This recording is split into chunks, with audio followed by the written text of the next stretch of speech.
Hello, I'm Ron Strickland. This webcast is one of a series in which I'm presenting some brief lectures and commentaries on topics from the courses I teach in literature and cultural studies. This particular installment is on Joseph Conrad's novel, Heart of Darkness. In earlier webcasts, I said some things about Conrad's relationship to the fin de siècle malaise, the growing disenchantment with the ideals of the European Enlightenment among artists and intellectuals at the end of the 19th century. Here I'll turn to the novel itself. But first, some biographical background on Conrad. Conrad was born in 1857 in a part of Ukraine that had been part of Poland, but was then a part of the Russian Empire. Conrad's parents were Polish aristocrats who were living in exile because of their anti-Tsarist views. Conrad's father taught him literature and languages.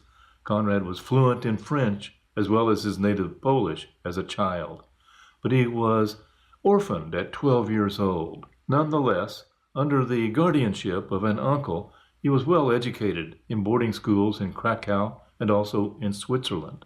At the age of 17, he left school to join the French Merchant Navy. Then, after a short time, he joined the British Merchant Navy, where he served for 18 years. Through this experience, exposing himself to many different cultures around the world and living among the working class as well as the aristocracy, Conrad was distinctively cosmopolitan. And when, in 1894, he would become a writer, he decided to write not in Polish nor in French, but in English. Although Conrad's plots stem from his own experiences, they're not simply autobiographical, and they're not simply realist narratives. Conrad's novels are concerned with the moral bankruptcy of modern society as it is revealed by the excesses of capitalist greed. But Conrad is not exactly a champion of the exploited and downtrodden. He is concerned more typically, as in Heart of Darkness, with the effects of capitalist greed and colonial exploitation on European society itself.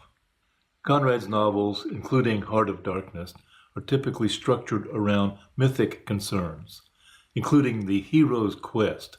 In this, they can be compared with other literary texts we've been reading in this class, such as Beowulf and Paradise Lost. In Heart of Darkness, Conrad's hero and narrator, Charlie Marlowe, is radically alienated from his contemporary society. But he doesn't act to change it. In fact, he struggles to comprehend it. This sense of alienation and helplessness in the face of moral decline is also a characteristic feature of modern fiction.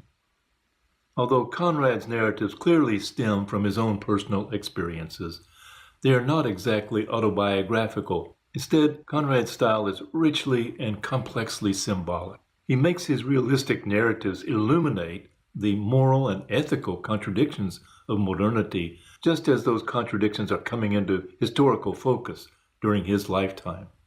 Citing the critic Ian Watt, Kevin Detmar and Julie Wick, the editors of Volume 2C of the Longman Anthology of British Literature, put it this way: Conrad's experimentation in works like Heart of Darkness result from his own personal experience, a personal experience of travel, exile, and solitude that was a radical premonition of the conditions of modernity. And they go on to say, Conrad's style is distinctively visual in the way in which he represents shades of meaning through the visual effects of his descriptions. They write, in Heart of Darkness, events cast a visual glow and haze where meaning can be found only in the most subtle shades and ambiguous highlights of language. The reader must participate in the gradual and partial process of accumulating meaning. They point to the following passage from the opening pages of Heart of Darkness, where Conrad is introducing Marlowe and his friends sitting on the deck of the boat in the Thames. Conrad writes, the yarns of seamen have a direct simplicity. the whole meaning of which lies within the shell of a cracked nut. But Marlowe was not typical, if his propensity to spin yarns be accepted. And to him, the meaning of an episode was not inside, like a kernel, but outside, enveloping the tale which brought it out only as a glow brings out a haze, in the likeness of one of these misty halos that are sometimes made visible by the spectral illumination of moonshine. So Marlowe and his friends are sitting on the deck of a ship at dusk in the Thames, talking about nothing in particular, and Marlowe is deep in thought. He's thinking about what it must have felt like for a Roman soldier invading Britain in the 1st century, someone coming from Rome, center of European civilization at that time, to Britain, which must have seemed a wild, dark, uncivilized, frightening place. And he suddenly speaks, and this also has been one of the dark places of the earth. Notice how Marlowe's description of a young Roman soldier sent as part of an invading force to Britain in the 1st century foreshadows what we will learn of Kurtz's experience in the Congo in the 19th century. Marlowe says, think of a decent young citizen in a toga. Too much dice, perhaps. You know, coming out here in the train of a prefect, a tax gatherer, or a trader even, to mend his fortunes, land in a swamp, march through the woods, and in some island post, feel the savagery, the utter savagery had closed round him. All that mysterious life of the wilderness that stirs in the forest, in the jungles, in the hearts of wild men. There's no initiation either into such mysteries. He has to live in the midst of the incomprehensible, which is also detestable.